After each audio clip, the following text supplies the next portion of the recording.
आधी रात का समय था। पूरा जंगल घने काले बादलों से ढक चुका था। अचानक आसमान में बिजली चमकी और जोरदार बारिश शुरू हो गई।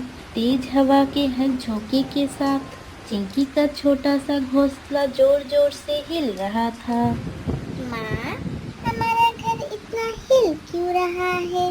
मुझे डर लग रहा है माँ। क्या हमारा घर टूट जाएगा? डर मत गुड़िया बेटी, मैं तेरे साथ हूँ। जब तक तेरी माँ जिंदा है तुझे कुछ नहीं होने दूंगी, बस तुम मुझे पकड़ कर रखो। लेकिन तूफान और बारिश हर पल और भयानक होता जा रहा था। अचानक एक जोरदार हवा का झोंका आया।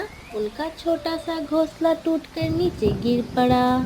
चिंकी किसी तरह उड़ते हुई गुड़िया को बचाकर एक मोटी डाल पर पहुंची। सुबह होते होते बारिश तो रुक गई, लेकिन तूफान अपने पीछे तबाही छोड़ गया था। पूरा जंगल बिखरा पड़ा था। कहीं टूटे हुए घोंसले जमीन पर पड़े थे, तो कहीं पेड़ों की डालियां टूटकर बिखर गई थी।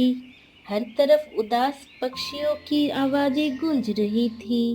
माँ, अब हम क्या करेंगे?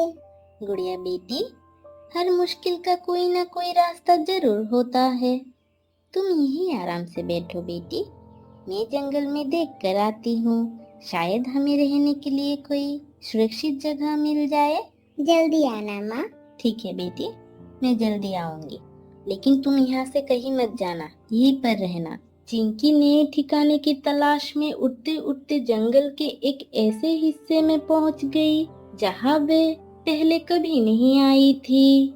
तभी उसकी नजर एक विशाल सेब के पेड़ पर पड़ी। उस पेड़ पर अनगिनत लाल लाल सेब लगे हुए थे। हैरानी की बात ये थी कि हर सेब के से हल्की सुनहरी रोशनी निकल रही थी। पूरा पेड़ दूर से किसी जादू की तरह चमक रहा था। चिंकी हैरानी से उन चमकते हुए सेबों को देख ही रही थी कि तभी अचानक पेड़ के अंदर से एक धीमी और मीठी आवाज सुनाई दी। छोटी चिड़िया, तुम इतनी उदास क्यों हो? अरे, पेड़ भी बोल सकते हैं? हाँ, लेकिन हर किसी से नहीं। आज तुमसे बात करने का मन हुआ। बताओ छोटी चिड़िया, तुम्हारी आंखों में इतनी उदासी क्यों है? क्या बात है? कल रात आए भयानक तूफान में मेरा घोंसला टूट गया। अब मेरी छोटी सी बेटी के पास रहने के लिए कोई घर नहीं है। मैं सुबह से पूरे जंगल में भटक रही हूँ, लेकिन मुझे कहीं भी सुरक्षित जगह नहीं मिल रहा है। तुम्हारा बात सुनकर यकीन हो गया कि तुम्हारा मन बहुत साफ है। जो खुद से पहले अपनों का चिंता करता है, उसकी मदद करना मुझे अच्छा लगता है। ये लो, ये कोई साधारण सेब नहीं है। इतना कहते ही पेड़ से लाल सेब टूटकर धीरे से चिंकी के सामने आ गिरा। इसे अपने साथ ले जाओ, जहाँ तुम अपना नया घर बनाना चाहती हो। बस वहाँ इसे रख देना। थोड़ी ही देर में ये सेब एक मजबूत और सुरक्षित सेब के घर में बदल जाएगा। सचमुच आपका बहुत बहुत धन्यवाद। आपने मेरी सबसे बड़ी चिंता दूर कर दी। चिंकी खुशी खुशी वे सेब उठाकर अपनी गुड़िया के पास लौट आई। उसने उस सेब को एक मजबूत डाल पर सावधानी से रख दिया। देखते ही देखते वे एक सुंदर, मजबूत और प्यारा सेब का घर बन गया। अरे वाह, हमारा नया घर कितना सुंदर है ना माँ? हाँ मेरी गुड़िया, अब हमें बारिश और तूफान से डरने की जरूरत नहीं है। लेकिन दूर बैठा भोरा कौवा ये सब चुपचाप देख रहा था। उसकी नजर बार बार उस सुंदर सेब के घर पर जा रही थी। कुछ ही देर बाद वे उड़कर चिंकी के पास आया। अरे चिंकी, कल रात के तूफान में तो पूरे जंगल की पक्षियों के घर टूट गया। फिर तुम्हारे पास इतना सुंदर सेब का घर कहाँ से आ गया? मुसीबत के समय मुझे एक जादुई सेब के पेड़ ने ये सेब दिया था। उसी से ये घर बना है भोरे भैया। ये घर बहुत जल्द मेरा होगा। भोरे कौवे ने सिर तो हिला दिया, लेकिन उसके मन में लालच की आग भड़क चुकी थी। कुछ ही देर बाद चिंकी के नए सेब के घर की खबर पूरे जंगल में फैल गई। सबसे पहले बुलबुल तोते वहां पहुंची। उसके पीछे टुनटुन मौसी, पीहू, बल्लू और उनके दोनों बच्चे रिम और झिम भी उड़ती हुई आ गई। सभी हैरानी से उस सुंदर सेब के घर को देखने लगे। अरे चिंकी, कल रात के तूफान में तो सबके घर टूट गए थे, फिर तुम्हें इतना सुंदर घर कैसे मिल गया? अगर कोई उपाय हो तो हमारा भी मदद कर दो चिंकी। हाँ बहन, हम सुबह से नए ठिकाने की तलाश कर रहे हैं, लेकिन कहीं भी सुरक्षित जगह नहीं मिली। हमारी मदद करो चिंकी।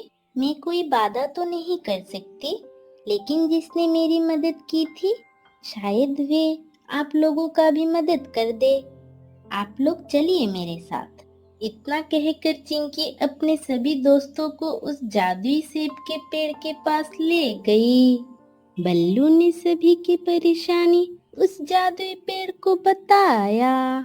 जो मिलजुल कर रहते हैं और दूसरों का दुख अपना समझते हैं, उसकी मदद करना मुझे खुशी देती है। न कहते ही पेड़ से एक एक करके कई बड़े लाल सेब नीचे गिरने लगे। तुम सब ये सेब अपने साथ ले जाओ। जहाँ इन्हें रखोगे वही तुम्हारे लिए एक नया घर बन जाएगा। सभी खुशी खुशी अपने अपने सेब लेकर लौट गए। उन्होंने उन सेबों को मजबूत डालियों पर रख दिया। कुछ ही देर में सभी सेब धीरे धीरे घर में बदलने लगे। देखते ही देखते पूरे जंगल में सुंदर सुंदर सेब के घर बन गए।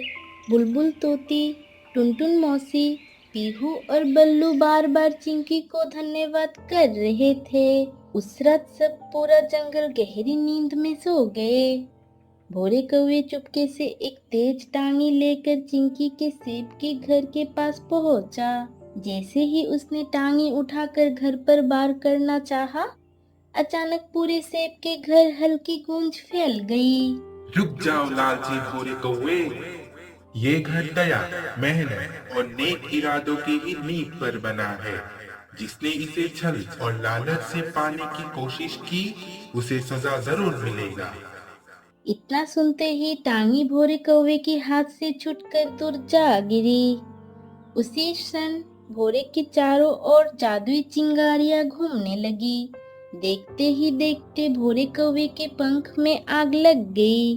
बचाओ बचाओ, कोई मेरी मदद करो। अरे ये कैसे हो गया? बिना एक पल गवाए चिंकी ने भोरे कौवे पर पानी डाल दिया। भोरे कौवे की चीखी सुनकर कुछ ही पल में बुलबुल तोती, टुनटुन मौसी, पीहू, बल्लू वहां पहुंच गए। सभी ने देखा कि भोरे कौवा डरा हुआ जमीन पर बैठा है और उसकी टांगी थोड़ी ही दूर पड़ी है। अरे भोरे, तुम इतने जोर से क्यों चिल्ला रहे हो? तुम्हें क्या हुआ है? तुम यहाँ इस समय क्या कर रहे हो? और ये टांगी यहाँ कैसे आई? भोरे कौवा शर्म से सिर झुकाकर चुपचाप खड़ा रहा। उसके मुंह से एक भी शब्द नहीं निकला। तभी पूरे जंगल में एक गूंजती हुई आवाज सुनाई दी। सावधान भोरे कौवे, ये घर मेहनत और दया से बना है।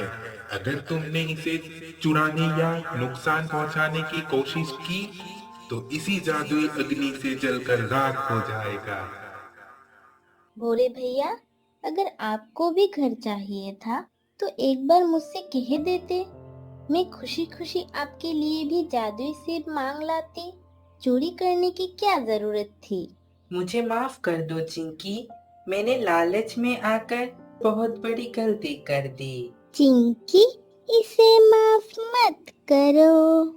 आज इसने तुम्हारे घर चुराने की कोशिश की, कल किसी और का करेगा। नहीं बुलबुल, मुझे लगता है भोरे भैया को अपनी गलती का एहसास हो गया है। अगर कोई सच्चे मन से बदलना चाहे तो उसे एक मौका जरूर मिलना चाहिए। कल सुबह हम सब मिलकर जादुई सेब के पेड़ के पास चलेंगे और मैं भोरे भैया के लिए भी एक सेब मांगूंगी। फिर हम सब मिलकर इनके लिए भी एक नया घर बनवाएंगे। भोरे कौवा हैरान था। जिस चिड़िया का वे बुरा करना चाहता था वही उसके लिए भलाई की बात कर रही थी। उसकी आंखें शर्म से झुक गया। अगली सुबह चिंकी ने अपने दोस्तों के साथ मिलकर भोरे कौवे के लिए भी एक प्यारा सा सेब का घर बनवा दिया। अब पूरे जंगल में कोई भी पक्षी बिना घर के नहीं था। अब सभी पक्षी अपने पुराने गिले शिकवे भुलाकर फिर से एक परिवार की तरह मिलजुल कर रहने लगे। पूरा जंगल एक बार फिर खुशियों से भर गया।